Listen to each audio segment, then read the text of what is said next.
కనలే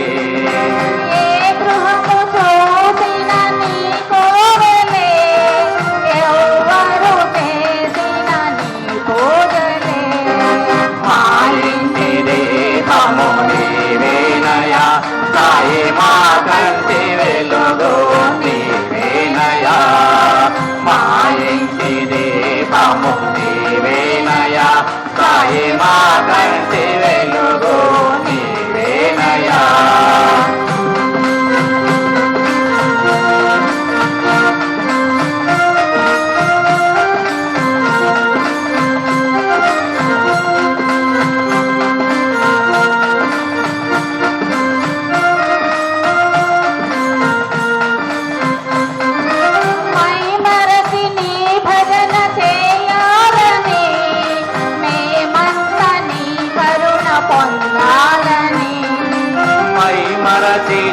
భజన చేయాలని మేమంతా నీ కరుణ పొందాలని ఏనాడు అనుకోని సాయీశ్వర ఈనాడు నెరవేరే జగదీశ్వర మా ఇంటి దీపము నీవేనయా సాయి మా కంటి వెలుగు నీవేనయా రామనమో జయ కృష్ణ నమో రామ నమో రామ నమో రామ నమో జయ కృష్ణ నమో రామ నమో రామ నమో రామ నమో జయ కృష్ణ నమో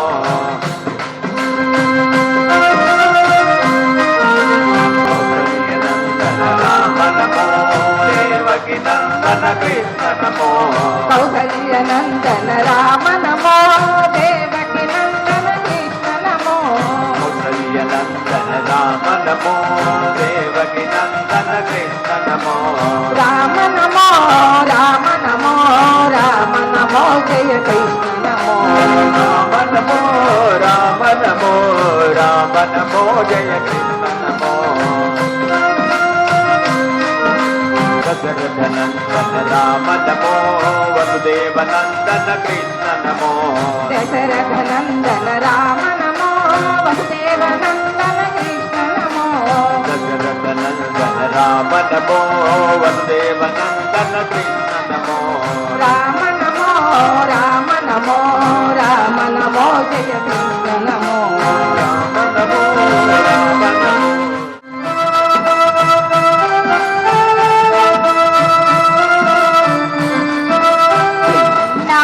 నోరు తెరచి పలుకులు పలకావా సాయి పలుకులు పలకావా సాయి పలుకులు పలకావా సాయి పలుకులు పలకావా అడుగులు వేసి నరసీరావయ్యా సాయి నరసీరావయ్యా నరసీరావయ్యా సాయి నరసీరావయ్యా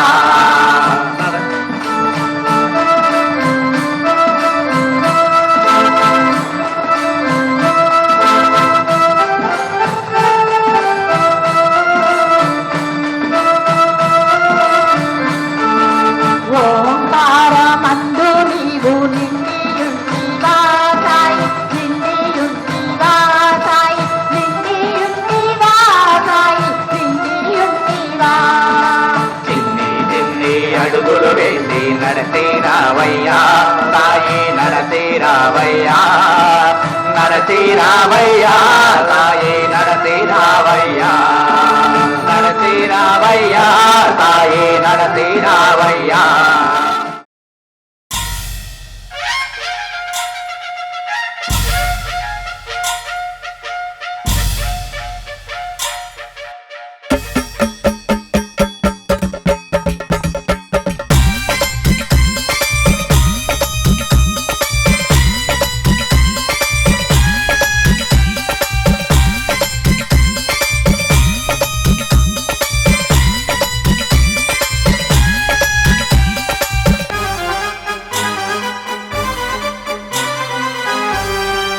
శ్రీచరణాలే నేలపై నడయాడగా పాదుకలే పల్లకిలో ఊరేగిన ఉత్సవం ఊరేగిన ఉత్సవం పురమి తల్లి పులకించగా భక్తజనం చిందేసి ఆడిన సంబరం భక్తజన సంబరం జయ జయకారాలు నిండినంతగా కదిలెను శ్రీ సాయి పల్లకి కదిలెను శ్రీ సాయి పల్లకి కదిలెను శ్రీ సాయి పల్లకి కదిలెను శ్రీ సాయి పల్లకి చావడి ఉత్సవం ఇది సాయి మహారాజు వైభవం చావడి ఉత్సవం ఇది భక్తజన ప్రేమ సంబరం చావడి ఉత్సవం ఇది సాయి మహారాజు వైభవం చావడి ఉత్సవం ఇది భక్తజన ప్రేమ సంబరం శ్రీ చరణాలే నేలపై నడయాడగా కదిలెను శ్రీ సాయి పల్లకి కదిలెను శ్రీ సాయి పల్లకి ఓం సాయి శ్రీ సాయి జయ జయ సాయి ఓం సాయి శ్రీ సాయి జయ జయ సాయి ఓం సాయి శ్రీ సాయి జయ జయ సాయి ఓం సాయి శ్రీ సాయి జయ జయ సాయి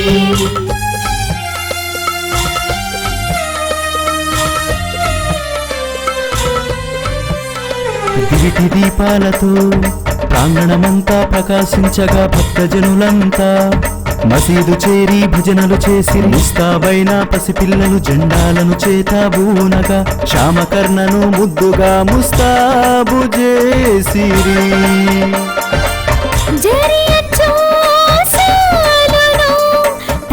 అలంకరించగా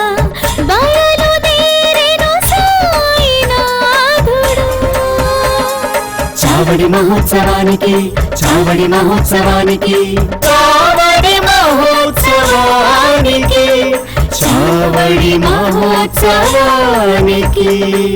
శ్రీ చరణాలే నేలపై నడయాడగా పాదుకలే పల్లకిలో ఊరేగిన ఉత్సవం ఊరేగిన ఉత్సవం ఓం సాయి శ్రీ సాయి జయ జయ సాయి ఓం సాయి శ్రీ సాయి జయ జయ సాయి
మనం ఎంత అదృష్టవంతులమో తెలుసా?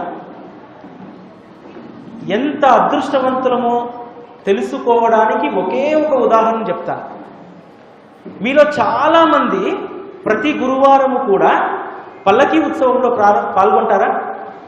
దాదాపు చాలామంది పల్లకీ ఉత్సవంలో, ఒక్క మన మందిరంలోనే కాదు, అనేక మందిరాల్లో మనము చావిడి ఉత్సవం అంటే పల్లకీ ఉత్సవంలో మనం పాల్గొంటాం. అదేవిధంగా ఎందుకు ఈ పల్లకీ ఉత్సవం ప్రారంభమైంది? ఈ పల్లకీ ఉత్సవం యొక్క విశిష్టత ఏమిటి? సరిగ్గా ఇదే రోజమ్మా, 1909 డిసెంబర్ 10వ తేదీ రోజు బాబా గారికి రోజు విడిచి రోజు చావిడి ఉత్సవం షిరిడీలో ఆరంభమైంది.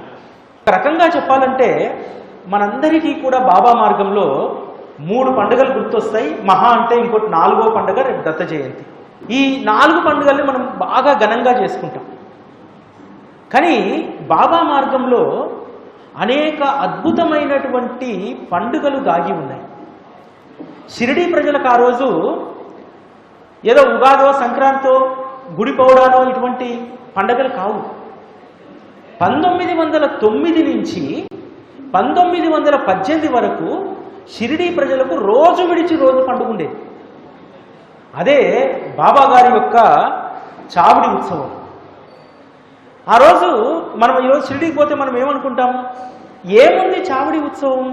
ద్వారకామై నుంచి చావిడికి ఎంత దూరం? ఇక్కడి నుంచి ఆ మూలంతా.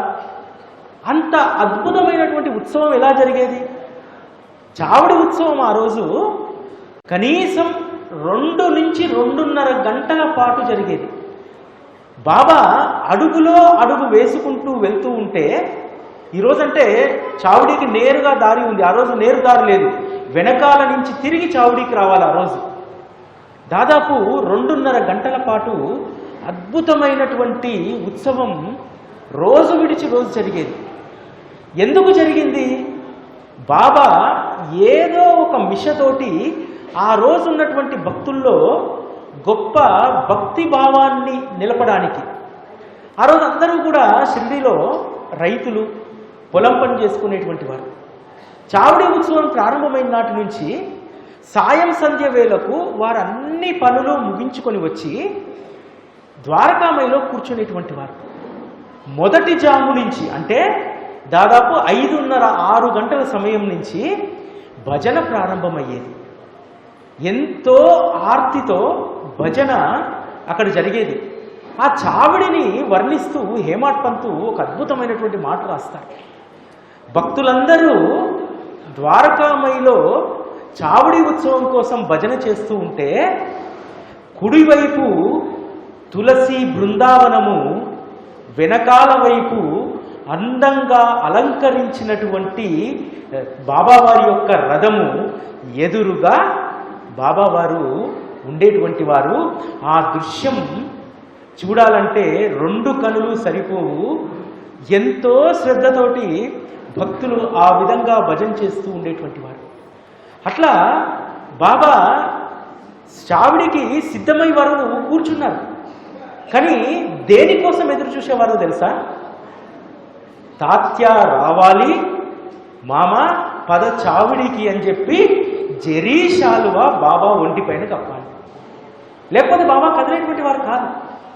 ఇక్కడ మనకి ఏమర్థమవుతుంది? బాబా అనురాగానికి ఎంత లొంగి ఉంటారు అనడానికి ఒక నిదర్శనం. ఏమాహేమి భక్తులు ఉన్నారు బాబాకు. చావిడి ఉత్సవంలో వైభవంగా బాబాను అద్భుతమైనటువంటి శోభాయాత్ర, గుర్రాలు, పల్లకీలు పెట్టి చేయించేటువంటి భక్తులు ఉన్నారు. కానీ ఎవరు పిలిచినా బాబా చావిడి ఉత్సవానికి కదిలేటువంటి వారు కాదు. ఒక్క తాత్యా సాహెబ్ వస్తేనే, తాత్యా సాహెబ్ వచ్చి బాబా ఇక పదండి సమయం ఆసన్నమైంది అంటే, బాబా ఆ చావిడికి కదిలేటప్పుడు కూడా బాబా యొక్క ప్రతి చర్య కూడా మన బాధ్యతను గుర్తు చేస్తుంది. ఏం చేసేవారంటే బాబా మెల్లిగా తన యొక్క కుడికాలు బొటన వేలుతోటి పక్కనే ఉన్నటువంటి దుని కర్రను పైకి ఎగదోసేటువంటి వారు.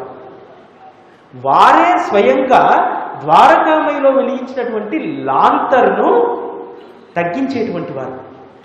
ఏమిటిది మన ఆంతర్యం అంటే, పరమాత్మ అయిన నరుడైన తన యొక్క జీవన క్రమంలో, తన యొక్క విధి బాధ్యతల్లో ఎంత బాధ్యతగా ఉండాలి. చాలామంది మనం బయటికి వెళ్ళిపోతే ఏం చేస్తాం? ఫ్యాన్ మర్చిపోతాం. బయటికి పోయిన తర్వాత గుర్తొస్తుంది, గ్యాస్ సిలిండర్ రెగ్యులేటర్ ఆఫ్ చేసామా లేదా. అంటే మన జీవితాల్లో మనం ఎంత బాధ్యతగా ఉండాలనేటువంటి విషయం కూడా ప్రతి చర్యలో, బాబా యొక్క ప్రతి చర్యలో అది కనిపిస్తూ ఉంటుంది. తాత్య రాగానే బాబా లేచి చావుడికి బయలుదేరేటువంటి వారు. ఏం చేసేవారో తెలుసా? ఉదయాన్నే ఏ అవసరం వస్తుందో తెలియదు కదా, ఒక కఫ్ని సంకలో పెట్టుకునేటువంటి వారు.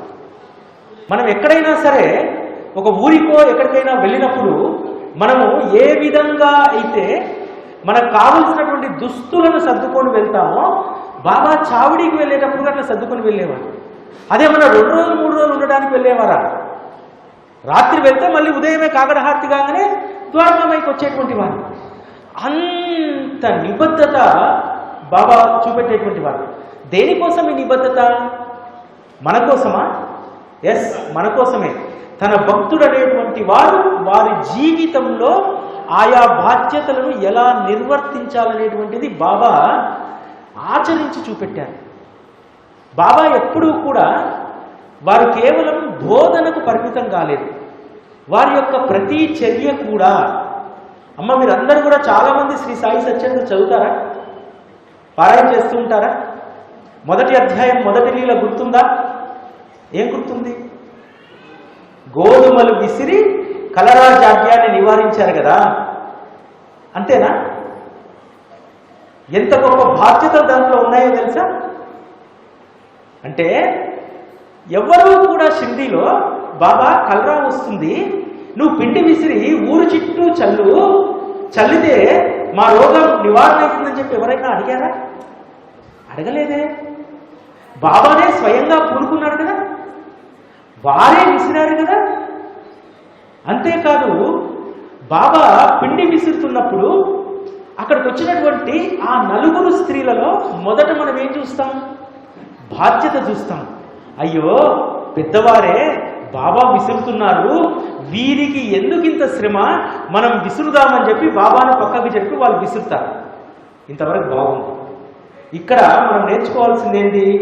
ఎవరైనా సరే మన ఇంట్లో పెద్దవాళ్ళు ఏదైనా పని చేస్తుంటే మనం ఖాళీగా ఉంటే వారికి ఆసర కావాలనేటువంటిది మనకిక్కడ బోధ. అది అంతే కదా. ఈరోజు మీ ఇళ్లలో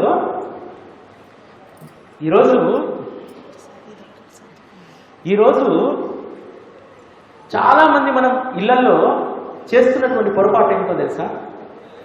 ఇంట్లో మీ అత్తగారో ఇంకెవరో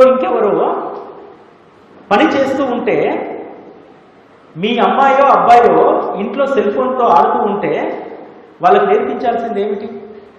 ఎవరైనా సరే ఈ జనరేషను ఇంట్లో పెద్దవాళ్ళు కష్టపడుతుంటే, అయ్యో మా నాయనమ్మ అనవసరంగా బయటికి పోయి చిక్కుడుగాయ తెంపుతుంది, అనవసరంగా మా నాయనమ్మ లేకపోతే పిండి చెరుగుతుందే, బియ్యం చెరుగుతుందే, నేనేమన్నా సహాయం చేస్తాను అనేటువంటి స్పృహ ఎవరికైనా ఉందా ఈరోజు పిల్లల్లో? ఎందుకు పోతుంది ఆ స్పృహ? అంటే మనం చెప్పకపోవడం వల్ల. బాబా యొక్క లీలల్లో గొప్ప అంతరార్థాలు దాగి ఉంటాయి. ఎట్లాగైతే స్త్రీలు బాబా కష్టపడుతుందని చెప్పి బాబాను పక్కకు తప్పించారో, పెద్దవారు పనిచేసేటప్పుడు మనం వారి బాధ్యతను తీసుకోవాలి, పెద్దవారు కష్టపడకూడదు అనేటువంటిది ఒక బోధ ఒకటి ఉంది. తర్వాత ఏం జరుగుతుంది? తర్వాత ఏమనుకుంటారు వాళ్ళు?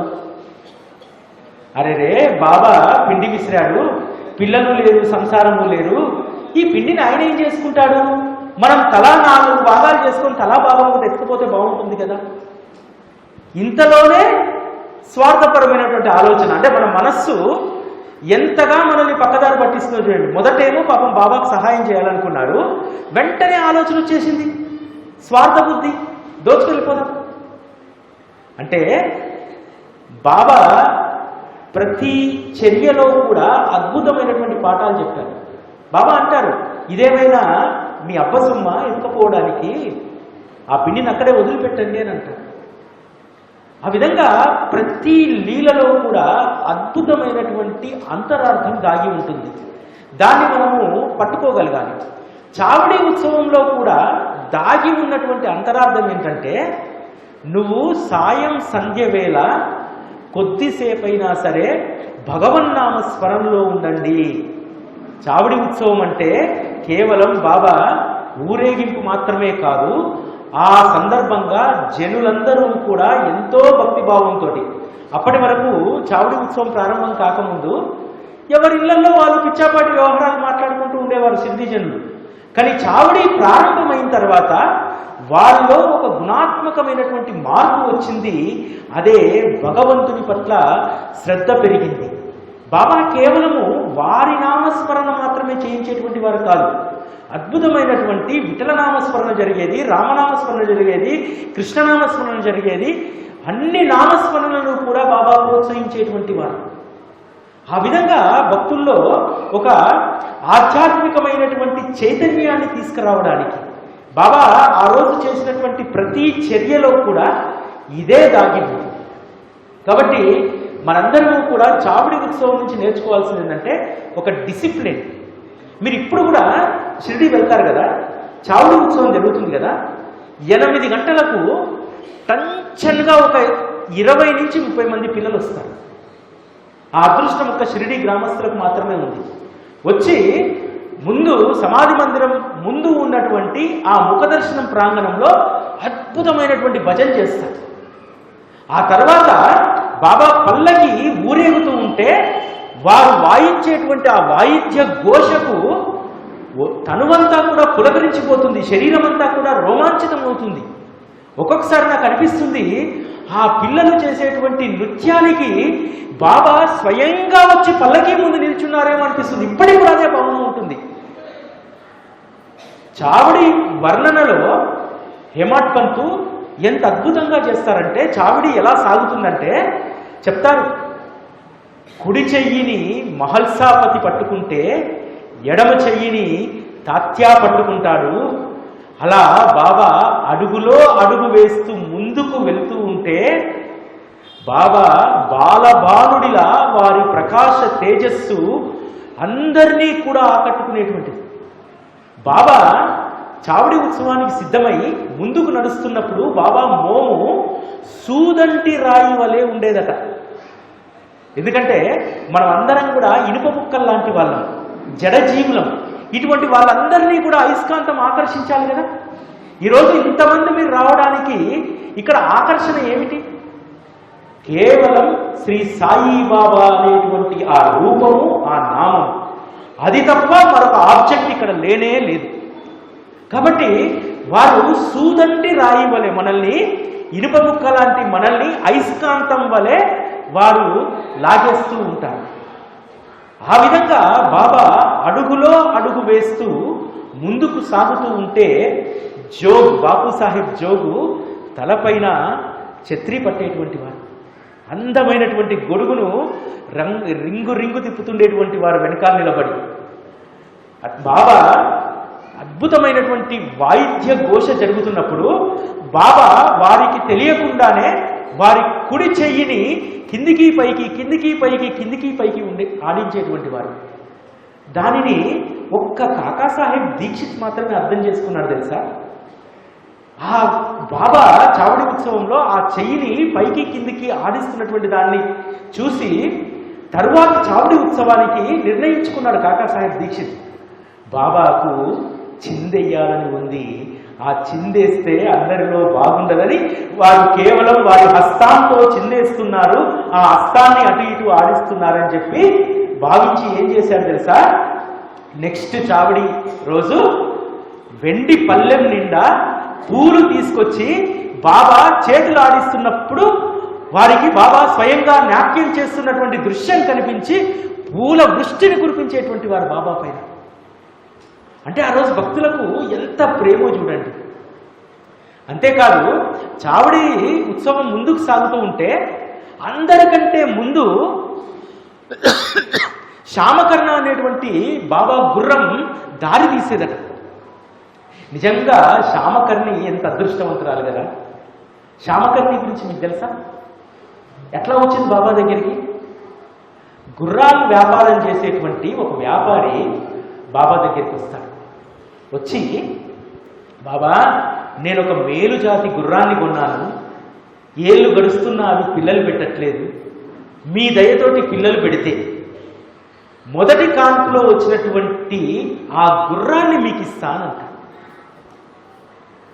అదేవిధంగా బాబా అనుగ్రహంతో అప్పటి వరకు పిల్లలు పెట్టినటువంటి ఆ గుర్రము పిల్లలు పెడుతుంది. ఆ వ్యాపారి మొదటి కాన్పులో పుట్టినటువంటి ఆ పిల్ల గుర్రాన్ని తీసుకొచ్చి బాబా దగ్గర అప్పగిస్తే దానికి బాబా శ్యామకర్ణి అని చెప్పి పేరు పెడతారు. ఎర్ర వర్ణంలో ఉండేటువంటిది. అది ఎంత ముచ్చటగా ఉండేదంటే బాబా అసలు బాబాకి ఏం పట్టదు. బాబా యథావిధిగా ఎలా ఉన్నారో అలానే చావుడికి నడిచేటువంటి వారు. కానీ శ్యామకర్ణిని అందంగా ముస్తాబు చేయమనేటువంటి వారు. శ్యామకర్ణి మెడలో ఆ గజ్జలు వేసి అందమైనటువంటి అలంకరణలు చేసి అది ముందుకు సాగుతూ ఉంటే గజ్జల గుర్రం అంటాం కదా, అలా సవ్వడి చేసుకుంటూ ముందుకు వెళ్ళేది. అంతేకాదు శ్యామకర్ణి ప్రతి హారతికి కూడా బాబా సభా మండపం ముందు శ్యామకర్ణియే నిలబడేది. శ్యామకర్ణి హారతి జరుగుతున్నప్పుడు ఒక కాలును పైకెత్తి ఆ మువ్వల సవ్వడి హారతికి అనుగుణంగా చేసేదట. అంత అనుబంధం కలిగి ఉంది. చావడిలో ప్రధానమైనటువంటి ఆకర్షణ ఆ రోజు బాబాతో పాటు శ్యామకర్ణి ఉండేది. బాబా 1918లో వారు మహాసమాధి అయితే ఆ రోజు తెల్లవారి హారతి జరగదు. వరుసగా 4 హారతులు జరగవు. ఎందుకంటే బాబా సమాధి ప్రక్రియ పూర్తి అయ్యేసరికి 48 గంటలు గడుస్తుంది. ఆ 48 గంటలు శ్యామకర్ణి గడ్డి ప్రోచను కూడా తినలేదు, మంచి నీటిని కూడా తాగలేదు. దానిని యోగక్షేమాలు చూసేటువంటి సకారం, అరే ఎందుకు ఇది గ్రాసం తినట్లేదు, నీళ్లు తాగట్లేదు అని చెప్పి ఆలోచించి అప్పుడు ఒక ఆలోచన ఉంటుంది. మహాసమాధి ప్రక్రియ పూర్తయిన తర్వాత 17వ తేదీ శ్యామకర్ణను సమాధి మందిరంలోకి తీసుకెళ్తాడు. 2 కాళ్ళు సమాధి పైన పెట్టి శ్యామకర్ణి కన్నీళ్లు పెట్టుకుందట. ఆ జీవికి ఎంత రుణానుబంధం ఉంటే బాబాతో అంత అనుబంధం ఉంటుంది. ఈరోజు మనం కూడా అంతే కదా. ఈరోజు మనందరి హృదయాలు కూడా చాలా కర్కశంగా ఉంటాయి. ఎంత బాధ వచ్చినా నలుగురిలో మనకు కన్నీళ్లు రావు. అదే బాబా వచ్చి ఒక్కసారి వారిని తీక్షణంగా చూడగానే పట్ట పట్ట పట్ట పట్ట కన్నీళ్లు రాలిపోతాయి. ఎందుకు? నిజంగా ఆయనని చూసిన తర్వాత మనం మనసులో ఏమీ దాచుకోలేము. ఎవరి వద్దనైనా మనం నటించవచ్చు, ఆయన వద్ద మనం నటించలేము. అంత గొప్పగా అనుబంధం మనకు ఆయనతో ఉంది. మనం అనుకుంటాం ఊరికనే బాబా దగ్గరికి వచ్చేసాం, గురువారం పూట బాబా మందిరానికి వెళ్తున్నాం, పల్లకి సేవ చేసుకుంటున్నాం అని చెప్పి మనం అనుకుంటాం ఊరికనే అని చెప్పి. ఆయన అట్లా కాదు, మనల్ని ఎంపిక చేసుకోవడానికి దానికి అద్భుతమైనటువంటి రుణానుబంధం ఉంది.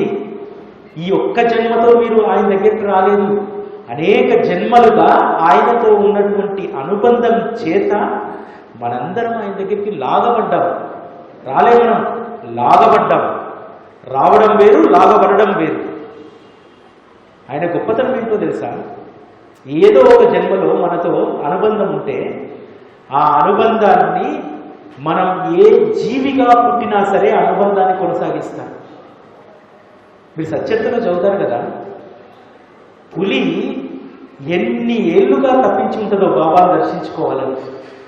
చివరికి పులికి అనారోగ్యం చేస్తే ఎవరో ఆ పులిని ఆడించేటువంటి వారికి చెప్తారు, సాయిబాబా దగ్గరికి తీసుకుపోండి అయ్యా, పులికి ఆరోగ్యం బాగుపడుతుందని. కానీ బాబా దగ్గరికి వచ్చి ఆ పులి సంఖ్యలతో ఉంటే సంఖ్యలు తీయండి అని అంటారు. సంఖ్యలు తీసిన తర్వాత దాని 2 చేతులు బాబా పాదాల వైపు పెట్టి తోకను 3 సార్లు నేలకు కొట్టి నేలకు ఒరిగిపోతుంది.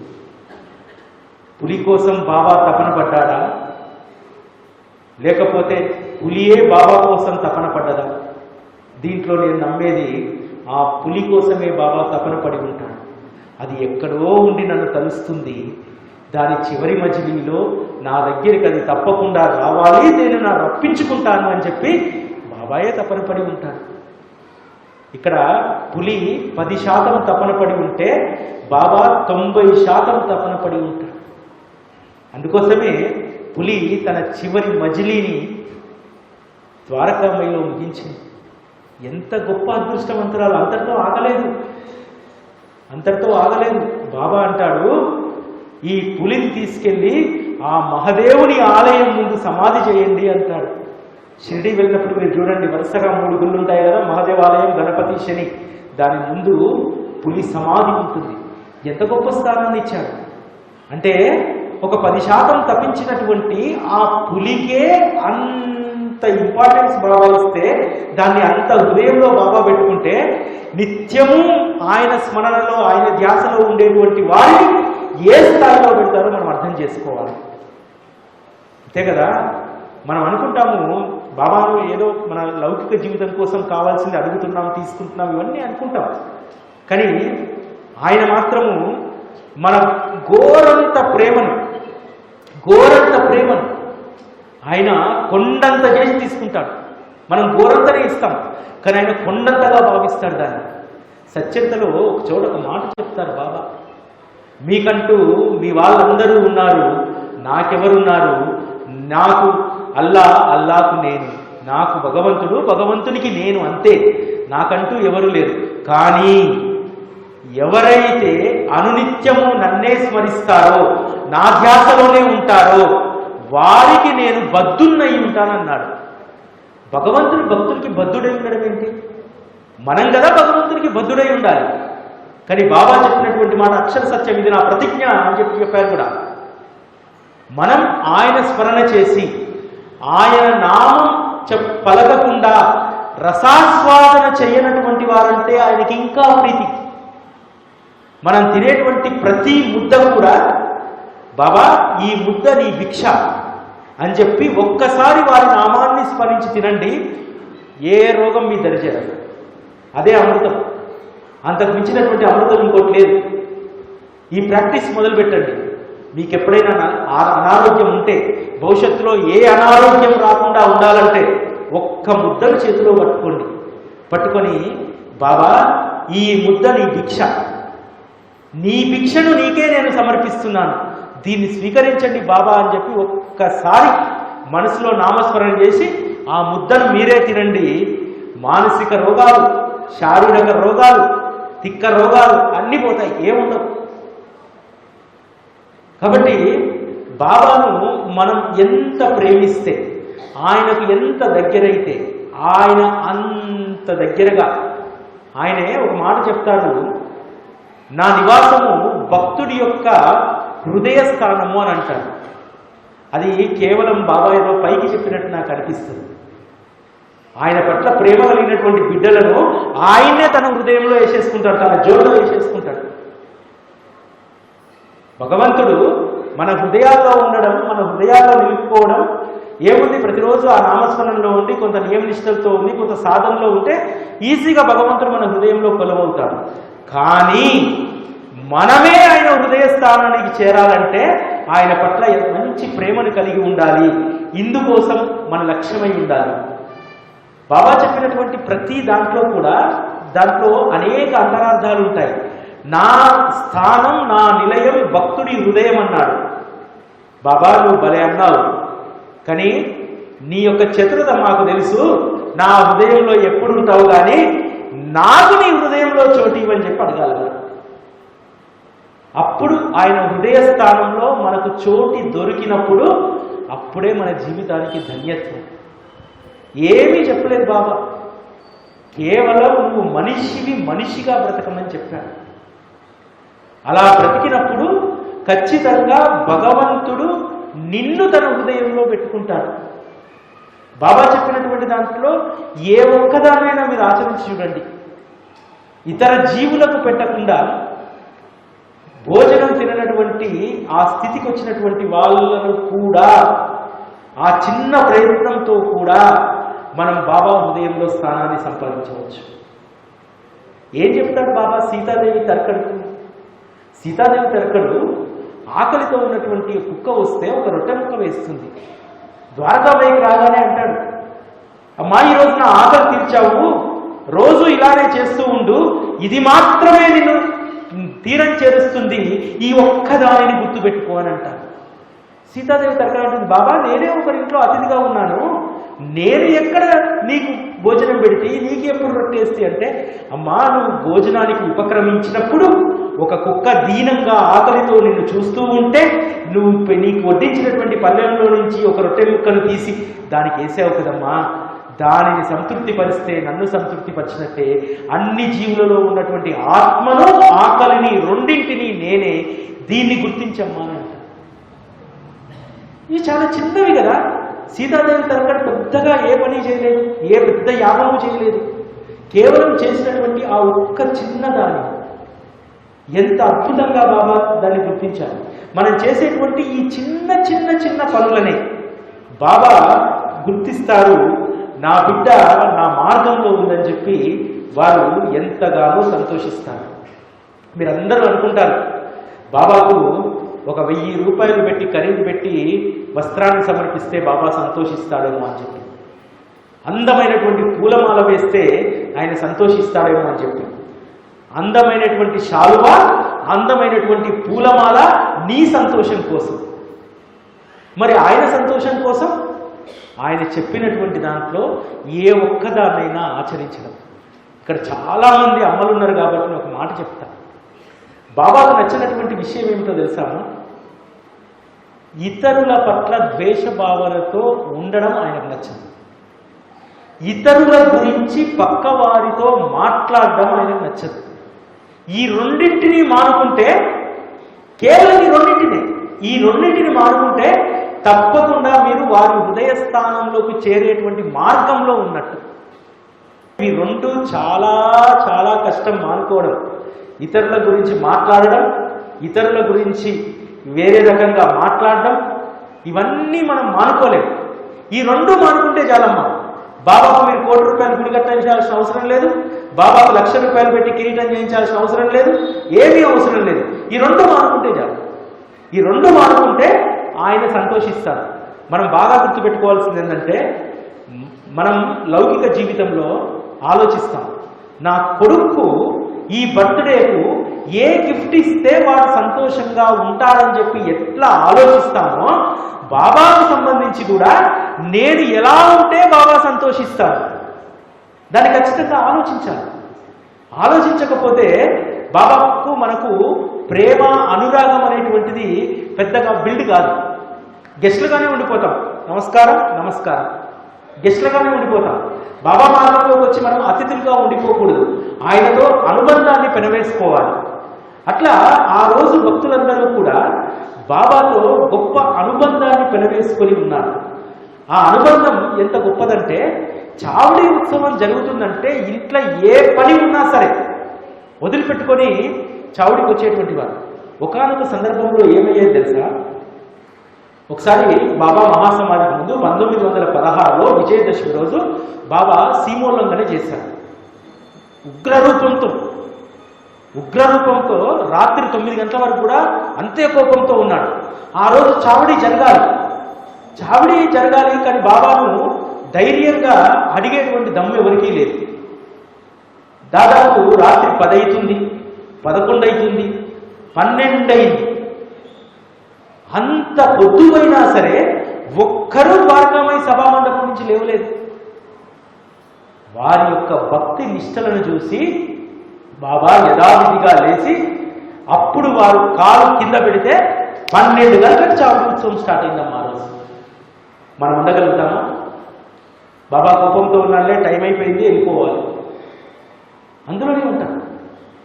కానీ ఆ రోజు బాబాను ఆశ్రయించినటువంటి ఆ షిరిడి గ్రామస్తులకు బాబా తప్ప మరొక దైవమే లేరు. అంతకుముందే ఆ గ్రామంలో ఖండోబా ఉన్నారు, మహాలక్ష్మి ఆలయం ఉంది, శని విఘ్నేశ్వరాలయాలు ఉన్నాయి, ఇంతమంది దేవతలు ఉన్నా సరే సాక్షాత్తు బాబాయే పరమాత్మ అని చెప్పి వారు చావుడి ఉత్సవానికి లేసేంత వరకు కూడా అనేక సందర్భాల్లో రాత్రులు పొద్దుపోయినా సరే అక్కడే కూర్చొని ఉన్నారు తప్ప కదలలేదు. అంత రాత్రి కూడా బాబాను తీసుకెళ్లి చావిడిలో యథావిధిగా సేజహారతి చేసి వారికి అన్ని ఆద్యపాద్య పూజలు చేసి అర్ధరాత్రి దాటిన తర్వాత ఇంటికి వెళ్ళేటువంటి వారు.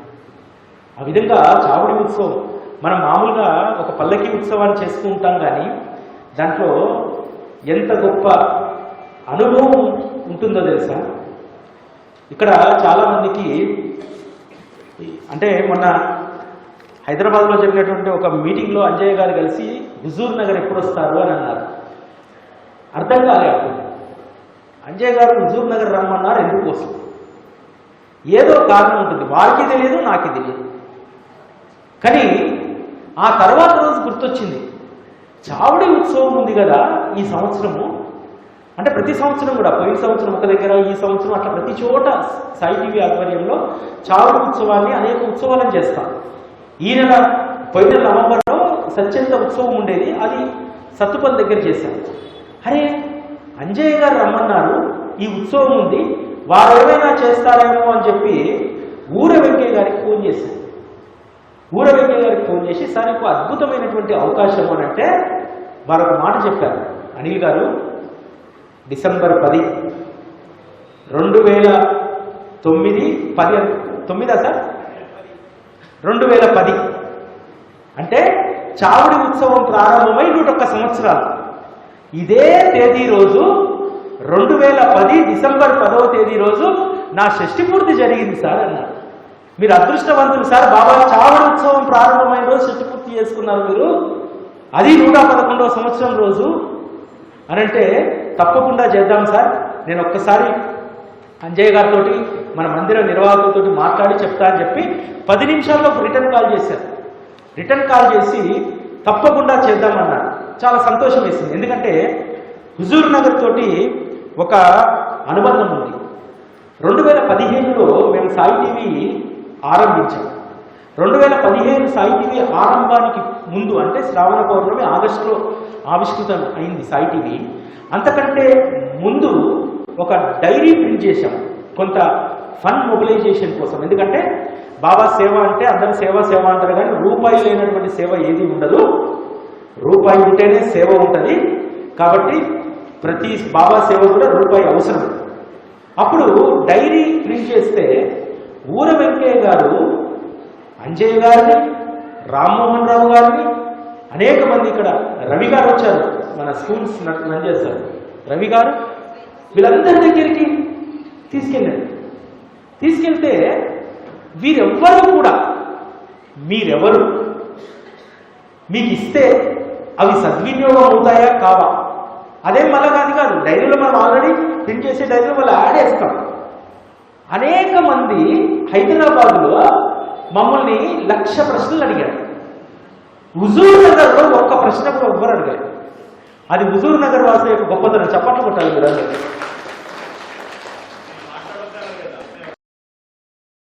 అంటే బాబా ఎప్పుడు కూడా సద్హృదయాలు ఉన్నటువంటి వారి దగ్గర వారు సజీవంగా కొలువై ఉంటారు. అంత సహృదయం కలిగినటువంటి వారు ఇక్కడ ఉన్నారు కాబట్టి బాబా మళ్ళీ 10 సంవత్సరాల తర్వాత ఇక్కడ ఉత్సవాన్ని చేయించారు. ఎందుకంటే బాబా సంశయం ఉన్న చోటికి, తర్క వితర్కాలు చేసేటువంటి వాళ్ళ చోటికి బాబా వెళ్ళడు. ఎక్కడైతే పవిత్రమైనటువంటి ఆలోచన, పవిత్రమైనటువంటి హృదయాలు ఉంటాయో అక్కడికే బాబాని చేస్తారు. నాకు హుజూర్ నగర్తో ఉన్నటువంటి అనుబంధం ఏమిటో చెప్పనా? ఊర వెంకయ్య గారు వారు ప్రతిరోజు కూడా నేను చెప్పే సాయి గురుకులాన్ని వింటారు. మొన్న ఒక రహస్యం చెప్పారు, మీరు చెప్పే సాయి గురుకులాన్ని ఎక్కడ వింటారో తెలుసా అని అడిగారు. ఎక్కడ వింటారు సార్ అని అడిగారు. రోజు గుళ్ళో ప్రదక్షిణ చేసేటప్పుడు సాయి గురుకులం పెట్టుకొని వింటాను. మీరు మొన్న బాబాకు సంబంధించి ఒక లడ్డు కథ చెప్పారు. లడ్డు అంటే మామూలుగా అందరి ఇంట్లో చేసుకునేటువంటి లడ్డు కాదు, బాబా ఇచ్చేటువంటి లడ్డు ఎంత అద్భుతంగా ఉంటుంది, సత్యంగా మధురమైనటువంటి లడ్డు లాంటిది అని చెప్పాను నేను. దాంట్లో అద్భుతమైనటువంటి ఇలాచి సుగంధం అన్నీ వేసి చేస్తే ఆ లడ్డు మధురమైనటువంటి వాసన వస్తుందన్నాడు.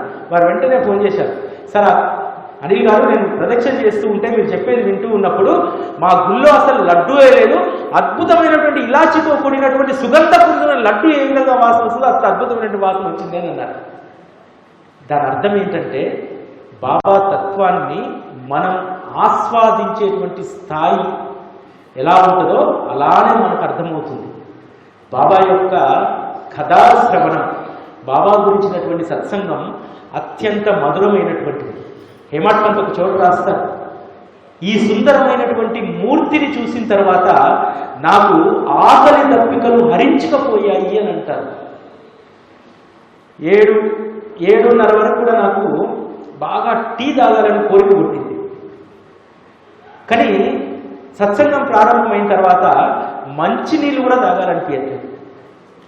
ఎందుకంటే మీరందరూ పాట వింటారు కదా, బాబా చరణాల్లో గంగా యమున ప్రయాగాలు ఉద్భవించాయి, అక్కడ ప్రవహిస్తాయి అని చెప్పి ఎవరమైతే మనం సాయి కథను మననం చేస్తామో, సాయి కథలను శ్రవణం చేస్తామో, మన గొంతులో సాయి అని నామం పలకగానే ఇక్కడ గంగా యమున ప్రయాగాలు ఉద్భవిస్తాయి. అందుకోసమే ఆ నామం అంత గొప్పది. ఎస్, మీరు బాబా నామస్మరణలో ఉండండి, దేనిపైకి ధ్యాస పోతుంది? మన ధ్యాస అంతా బాబా పైనే ఉంటుంది తప్ప దేనిపైకి వెళ్తుంది? వెళ్ళదు కదా దేనిపైకి. అందుకనే బాబా యొక్క ఒక్క సాయి అనేటువంటి ఆ నామం చాలు. అదే అద్భుతమైనటువంటి మంత్ర అనుష్ఠానం కూడా అదే. చావడి ఉత్సవము షిరిడిలో అంగరంగ వైభవంగా జరిగిన తర్వాత బాబా నడుస్తున్నటువంటి వీధుల్లో ఆ రోజు అందమైనటువంటి శాల్వాలు పరిచేవారు. బాబా కోసము దాదాపు 15-20 దుప్పట్లను ఒకదానిపైన ఒకటి చావడిలో సిద్ధం చేసేటువంటి వారు. చావడికి వెళ్ళిన తర్వాత బాబు సాహెబ్ జోగ్ అద్భుతమైనటువంటి కస్తూరిని తీసి బాబాకు సుగంధాన్ని అద్దేటువంటి వారు. అంత ప్రేమ వాళ్ళకు బాబా అంటే. 1909 డిసెంబర్ 10వ తేదీ రోజే ఇంకొక ముఖ్యమైనటువంటి సంఘటన ఉంది. బాబా చావుడికి వచ్చిన తర్వాత వారికి ఆద్యపాత్ర పూజలు అయిపోయిన తర్వాత సేజ్ హారతి ప్రారంభమైనటువంటి రోజు కూడా ఇదే. మనం రోజు సేజ్ హారతి చేసుకుంటాం కదా బాబాకు. ఆ సేజ్ హారతి ప్రారంభమైంది కూడా డిసెంబర్ 10. బాబా సేజ్ హారతి ఎంత అద్భుతమైందంటే, మనము బాబాకు జోలపాట పాడుతున్నాము, బాబాకు సేజ్ హారతి ఇచ్చి పడుకోమని చెప్తున్నామంటాం కాదు. అది మన కోసం. రోజంతా కూడా మనం అనేక ఆలోచనల్లో, అనేక చికాకుల్లో ఉండి ఒక్క సేజ్ హారతి విని పంటే మధ్యలో మెలకువ రాదమ్మా, అలజడి ఉండదు. ఎందుకంటే అక్కడ బాబాతో ఒక మాట చెప్తాం మనం, బాబా మీ సేవ ఇక్కడితో ముగిసింది, మళ్ళీ ఉదయాన్నే మీ పాద దర్శనాన్ని నేను వస్తాను అనేటువంటి మాట చెప్తాను.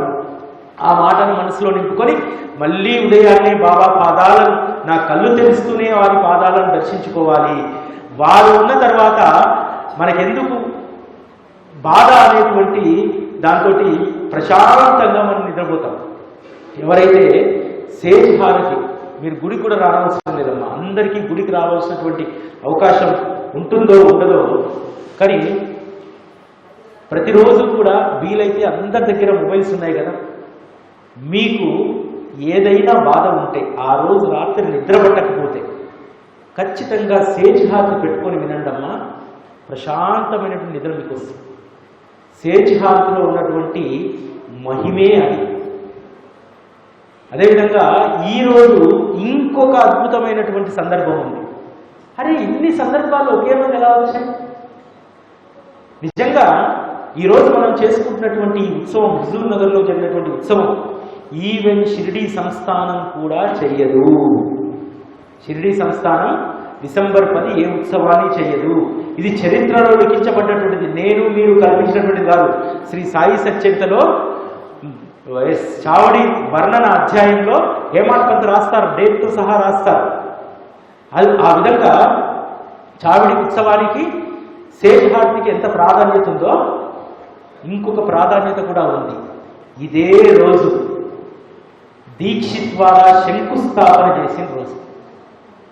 దీక్షిత్ గారు షిరిడీకి వచ్చి బాబాను చూసిన తర్వాత ఈ లౌకిక జీవితంలో మనం ఏమీ కూడా సాధించలేము, నా జీవితం ఈ సద్గురు చరణాల వద్ద ఉంటే చాలని చెప్పి విల్లేపార్లేలో గొప్ప బంగ్లా అమ్మ, ఆ గొప్ప బంగ్లాను వదిలేసి దీక్షిత్ వాడ అనేటువంటి రేకుల షెడ్ వేసుకొని బంగ్లాలో ఉన్నటువంటి వకీల్ సాబు రేకుల వాడ కింద వచ్చి కటిక నేలపైన బాబా కోసం పడుకున్నాడు. ఆయన తలుచుకుంటే ఆ రోజుల్లో కొన్ని కోట్ల రూపాయలు సంపాదించవచ్చు. ఆయన మామూలు మనిషి కాదు. ఇక్కడ ఎవరిపైనైనా స్వాతంత్రోద్యమంలో నేరం మోపబడితే ఆ ఉద్యమంలో పాల్గొన్న నాయకుల తరఫున ఇంగ్లాండ్ వెళ్ళి వాదించేటువంటి వాడు, అంత గొప్ప న్యాయవాది. అటువంటి ఆయన బాబాయే సర్వస్వం అని చెప్పి వచ్చేసాడు. వచ్చి ఏం చేశాడో తెలుసా? బాబా మహాసమాధి తర్వాత దీక్షిత్ వాడ కట్టుకున్నాడు కదా, ఆ దీక్షిత్ వాడ తన తదనంతరము దాన్ని బాబా సంస్థానానికి అప్పగించాలని చెప్పి వీలునామా రాశాడు. ఆ వీలునామాలో ఇంకో గొప్ప విషయం ఏంటో తెలుసా? ట్రాన్స్ఫర్ కావాల్సినటువంటి డబ్బు ఏదైతే ఉంటుందో దాన్ని నా పెద్ద కుమారుడు రామకృష్ణ దీక్షిత్ భరించాలని రాశాడు. ఎవరు రాయగలుగుతారు? తన ఆస్తినంతా, షిరిడిలో కొన్నటువంటి ఆస్తినంతా సంస్థానానికి దారపోసాడు. మరి బాబా ఏం చేశాడు బాబా? మ్యూజియం ఉంటుంది. మ్యూజియంలో ఏముంటాయి? బాబా పాదుకలు ఉంటాయి, బాబా ధరించిన కఫ్నీ ఉంటుంది, బాబా ఉపయోగించినటువంటి ఇసురాయి ఉంటుంది, ఇవన్నీ ఉంటాయి. ఇవన్నీ ఏమిటి? బాబా ఆస్తి. దీక్షిత్ గారు తన ఆస్తిని సంస్థానం బాబాకి ఇస్తే బాబా తన ఐశ్వర్యాన్ని దీక్షిత్ వాడలో దాచిపెట్టుకున్నాడు. ఈరోజు ఎవరికి పెడుతుంది అదృష్టం? అంటే మనం ఇచ్చినటువంటి దానికి ఎంత గొప్ప ఫలితాన్ని, దానికి ఎంత గొప్పతనాన్ని ఇస్తారనడానికి ఇది ఒక నిదర్శనం కదా. ఆ రోజు అంటే నేను చెప్పినప్పుడు 2015లో మేము చేస్తున్నటువంటి ప్రయత్నానికి ఇక్కడ ఉన్నటువంటి వీరందరూ, గురవెంకయ్య గారు కానీ, రామోహన్ రావు గారు కానీ, వీళ్ళందరూ కూడా ఆ రోజు ఒక చిన్న చేయూతనిచ్చారు. కాబట్టి బాబా ఈరోజు ఎంతో మందికి స్వాంతననిచ్చేటువంటి సాయి టీవీ అనేటువంటి దాన్ని నడిపించుకుంటున్నారు కదా. మనం ఇచ్చేటువంటి దాన్ని బాబా ఎంత అద్భుతంగా దాన్ని వాడుకుంటారు. ఎవరి వస్తువుల్ని వాడుకుంటారు? ఎవరి దక్షిణను బాబా ప్రేమతో స్వీకరిస్తారు? ఇది నాది కాదు, ఇది బాబా సేవ కోసం నేను వినియోగిస్తున్నానని చెప్పి ఎవరైతే నిష్కామంగా ఇస్తారో అటువంటి వాటిని బాబా తన కార్యం కోసం, చాలా పవిత్ర కార్యాల కోసం ఉపయోగించుకుంటాడు. దీక్షిత్ ఆలోచించలేదు. ఆ రోజుల్లో లక్షల ఆస్తి, కొడుకులున్నారు, కుటుంబం ఉంది. షిరిడీలో సమాధి మందిరం ఎదురుగా ఆ వాడ ఉంటే నా కుటుంబం తరతరాలు బాబాను ఆ కిటికీలో నుంచి చూస్తే బాబా కనపడతాడు, ఈ ఆస్తి ఉంచుకోవచ్చు అని చెప్పి ఆలోచించలేదు దీక్షిత్ గారు. ఇది బాబాకు ఉపయోగపడాలి. భవిష్యత్తులో నా కొడుకు మనసు మారొచ్చు, నా మనవడ మనసు మారొచ్చు, వాళ్ళ మనసు మారకముందే ఇది నా కష్టార్జితం, ఇది బాబాకు చెందాలని చెప్పి యావదాస్తిని బాబాకు రాసిచ్చారు షిరిడీలో ఉన్నటువంటి. ఆ విధంగా బాబా పట్ల ఆ రోజు భక్తులకు ఉన్నటువంటి ప్రేమ, కమిట్మెంట్, ఈరోజు మనం జరుపుకున్నటువంటి చావిడి ఉత్సవం కూడా ఆ రోజు భక్తులకు ఉన్నటువంటి కమిట్మెంట్. వాళ్ళు దాదాపు 1909 నుంచి 18 వరకు, అంటే ఎన్ని సంవత్సరాలు? 9 సంవత్సరాలు. 9 సంవత్సరాలు ఒక్కరోజు కూడా ఇదేందులే రోజు వచ్చి రోజు జరుపుకునేది, ఈరోజు పోదాంలే, మరో వారం పోదాంలే, ఈరోజు గుడికి మనం అంతే కదా, ఈ ఒక్క గురువారం పోకపోతే ఏమైతే, ఈ ఒక్కరోజు భాగస్వామ్యంలో లేకపోతే ఏమైంది, అలా అనుకోలే వాళ్ళు. కమిటెడ్. ఆ కమిట్మెంటే, ఆ రోజు భక్తుల యొక్క కమిట్మెంటే ఈరోజు బాబాను మనం దగ్గర చేసింది. వారు ఆ కమిట్మెంట్ వదిలేసి ఉంటే చావుడి ఉత్సవం లేదు. ఆ రోజు భక్తులు బాబా దేహం ఒరిగిపోయిన తర్వాత, దేహాలు వాడు వదిలిన తర్వాత హారతులు మానేస్తే హారతులు లేవు. ఈరోజు మనం అనుభవిస్తున్నటువంటి సాయి అనేటువంటి ఈ సంపద, సాయి అనేటువంటి ఐశ్వర్యం ఆనాటి భక్తులు మనకు పెట్టినటువంటి భిక్ష. రేపు మార్గశిర పౌర్ణమి రాబోతుంది. మార్గశిర పౌర్ణమి అనగానే మనందరం దత్తాత్రేయ జయంతిని చేసుకుంటాం. కానీ ఆ మార్గశిర పౌర్ణమికి కూడా ఒక ప్రత్యేకత ఉంది. ఆ ప్రత్యేకత ఏమిటో తెలుసా? బాబా వారి దేహాన్ని 3 రోజుల పాటు మహల్సా ఒడిలో వదిలిపెట్టిపోతాడు.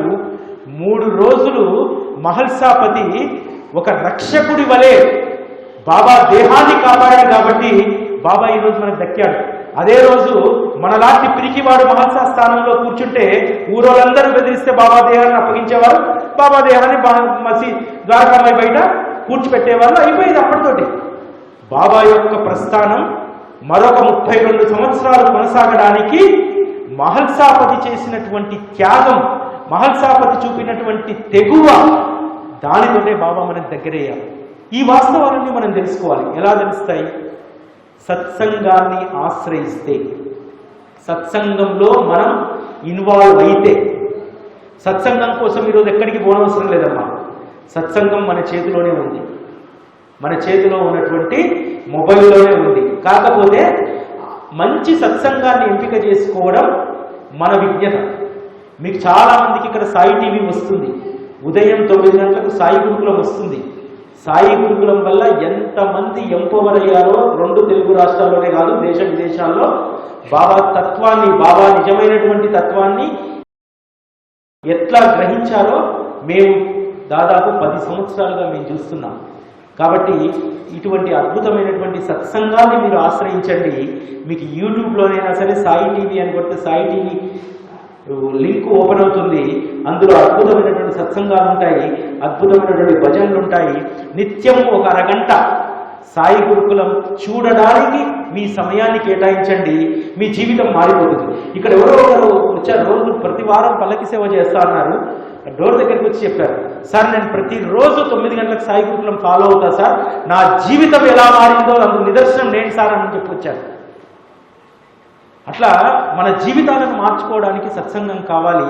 ఆ సత్సంగాన్ని మీరు అందరూ కూడా ఆశ్రయిస్తారని చెప్పి, అదేవిధంగా హుజూర్ నగర్ సాయి సేవా సమాజ్, హుజూర్ నగర్ సాయిబాబా మందిర నిర్వాహకులు అంజయ్ గారికి, నాగేశ్వరరావు గారికి, ఊర వెంకయ్య గారికి, రామ్మోహన్ రావు గారికి, అదేవిధంగా శేఖర్ గారికి సాయి టీవీ తరఫున ప్రత్యేకమైనటువంటి అభినందనలు. ఎందుకంటే ఇటువంటి కార్యక్రమం చేయడం అనేటువంటిది అది రాసిపెట్టి ఉండాలి. మీ అందరికీ ఈరోజు గొప్ప ప్రసాదాన్ని వారు అందించారు. ప్రసాదం అంటే మనం వెళ్ళేటప్పుడు తినే ప్రసాదం కాదమ్మా, బాబా యొక్క అద్భుతమైనటువంటి కథాశ్రవణాన్ని మీకు అందించారు. అదే మహాప్రసాదం, ఇదే మనకు అసలైనటువంటి ఆహారం. ఈ ఒక్క ఆహారాన్ని రోజు సేవించగలిగితే ఏ రోగాలు, ఏ మానసిక వ్యధలు ఉండవు. శ్రీ సచ్చిదానంద సద్గురు సాయినాథ్ మహారాజ్ కి జయ.